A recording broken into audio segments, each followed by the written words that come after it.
Assalamualaikum warahmatullahi wabarakatuh. Salam sejahtera bagi kita semua. Apa kabar anak-anak? Semoga semua kabar baik dan dalam keadaan sehat selalu. Pembelajaran PPKN kelas 9 kali ini materinya adalah pokok pikiran pembukaan Undang-Undang Dasar Negara Republik Indonesia tahun 1945. Kompetensi dasarnya adalah kompetensi dasar 3.2, mensintesiskan isi alinea dan pokok pikiran yang terkandung dalam pembukaan Undang-Undang Dasar Negara Republik Indonesia tahun 1945.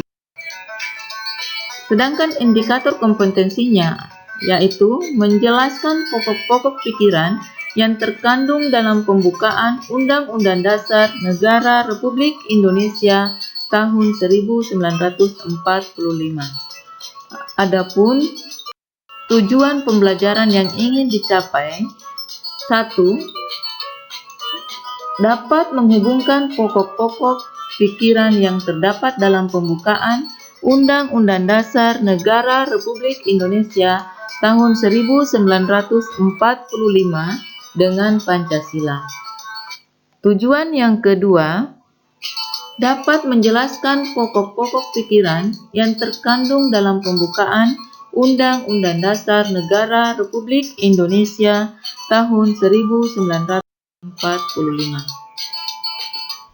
Pokok-pokok pikiran yang ada dalam pembukaan Undang-Undang Dasar Negara Republik Indonesia tahun 1945 pada hakikatnya merupakan pancaran dari nilai-nilai Pancasila. Nah, anak-anak, untuk memudahkan mengingat keempat pokok pikiran yang ada dalam pembukaan Undang-Undang Dasar Negara Republik Indonesia tahun 1945, yaitu dengan menggunakan kata kunci Gamapatua. Ga, sila ketiga dari Pancasila, yaitu pokok pikiran pertama, pokok pikiran persatuan. Ma, sila kelima dari Pancasila, merupakan pokok pikiran kedua, yaitu pokok pikiran keadilan sosial. Pa, sila keempat dari Pancasila, yang merupakan pokok pikiran ketiga, yaitu pokok pikiran kedaulatan rakyat. Sedangkan tua adalah sila ke-1 dan sila kedua dari Pancasila, merupakan pokok pikiran keempat, yaitu pokok pikiran ketuhanan menurut dasar kemanusiaan yang adil dan beradab. Apa saja pokok-pokok pikiran dalam pembukaan Undang-Undang Dasar Negara Republik Indonesia tahun 1945? Pokok pikiran pertama, negara melindungi segenap bangsa Indonesia dan seluruh tumpah darah Indonesia dengan berdasar atas persatuan dengan mewujudkan keadilan sosial bagi seluruh rakyat Indonesia. Pokok pikiran ini merupakan pancaran dari nilai sila ketiga Pancasila, yaitu Persatuan Indonesia. Pokok pikiran kedua adalah negara hendak mewujudkan keadilan sosial bagi seluruh rakyat Indonesia. Pokok pikiran kedua ini mengandung nilai-nilai sila kelima Pancasila, yaitu keadilan sosial bagi seluruh rakyat Indonesia. Pokok pikiran ketiga adalah negara yang berkedaulatan rakyat berdasarkan atas kerakyatan dan permusyawaratan perwakilan, merupakan pancaran dari nilai sila keempat Pancasila, yaitu kerakyatan yang dipimpin oleh hikmat kebijaksanaan dalam permusyawaratan perwakilan. Dan pokok pikiran keempat adalah negara berdasarkan atas ketuhanan yang Maha Esa menurut dasar kemanusiaan yang adil dan beradab. Pokok pikiran ini merupakan pancaran dari nilai sila ke-1 dan sila kedua Pancasila, yaitu ketuhanan yang Maha Esa dan kemanusiaan yang adil dan beradab. Lalu apa saja makna pokok-pokok pikiran pembukaan Undang-Undang Dasar Negara Republik Indonesia tahun 1945? Makna pokok-pokok pikiran pembukaan Undang-Undang Dasar Negara Republik Indonesia tahun 1945 yaitu 1. Negara Persatuan. Artinya, negara Indonesia didirikan berdasarkan nilai-nilai persatuan. Pada pokok pikiran ini menegaskan bahwa dalam pembukaan Undang-Undang Dasar Negara Republik Indonesia tahun 1945 diterima aliran negara persatuan. Negara yang melindungi dan meliputi segenap bangsa dan seluruh wilayahnya. Dengan demikian, negara mengatasi segala macam paham golongan dan paham individualistik.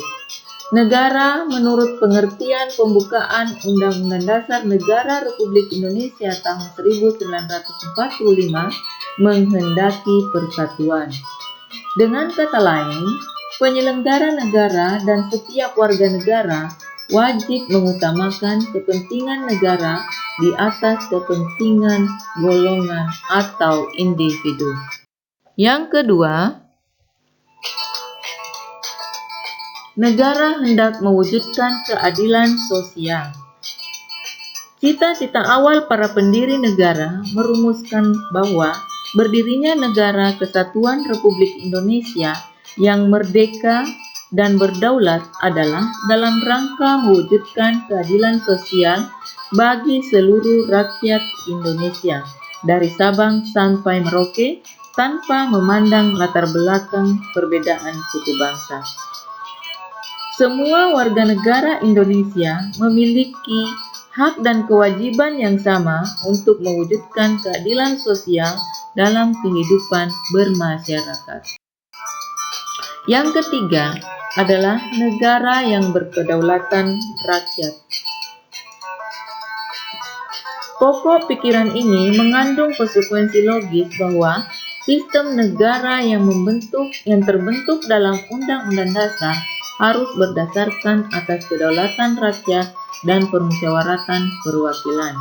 Pokok-pokok pikiran ini sesuai dengan sifat masyarakat Indonesia yang selalu mengedepankan asas musyawarah untuk mufakat dalam menyelesaikan suatu persoalan. Pokok pikiran ketiga ini merupakan pokok pikiran kedaulatan rakyat yang menyatakan bahwa kedaulatan berada di tangan rakyat dan dilaksanakan menurut Undang-Undang Dasar. Pokok pikiran inilah yang merupakan dasar politik negara. Negara yang berkedaulatan rakyat berarti rakyatlah yang memiliki kekuasaan tertinggi dalam penyelenggaraan negara. Wujud nyata negara yang berkedaulatan rakyat antara lain adanya pemilu untuk memilih anggota DPR, DPD, Presiden, DPRD, dan Kepala Daerah. Yang keempat adalah negara berdasarkan atas ketuhanan yang Maha Esa menurut dasar kemanusiaan yang adil dan beradab. Keberadaan Negara Kesatuan Republik Indonesia adalah berkat karunia Tuhan. Oleh karena itu, negara Indonesia mengakui dan meyakini keberadaan dan kekuasaan Tuhan yang Maha Esa. Selain itu, negara Indonesia berdasarkan kemanusiaan yang adil dan beradab. Artinya, negara yang menghormati manusia, yang memiliki harkat dan martabat yang sama, sehingga harus diperlakukan secara adil. Pokok pikiran ketuhanan mengandung pengertian takwa kepada Tuhan yang Maha Esa menurut dasar kemanusiaan yang adil dan beradab, dengan menjunjung tinggi harkat dan martabat manusia atau nilai kemanusiaan yang luhur. Demikianlah video pembelajaran kali ini dengan materi pokok pikiran dalam pembukaan Undang-Undang Dasar 1945. Semoga bermanfaat. Salam semangat dan sehat selalu.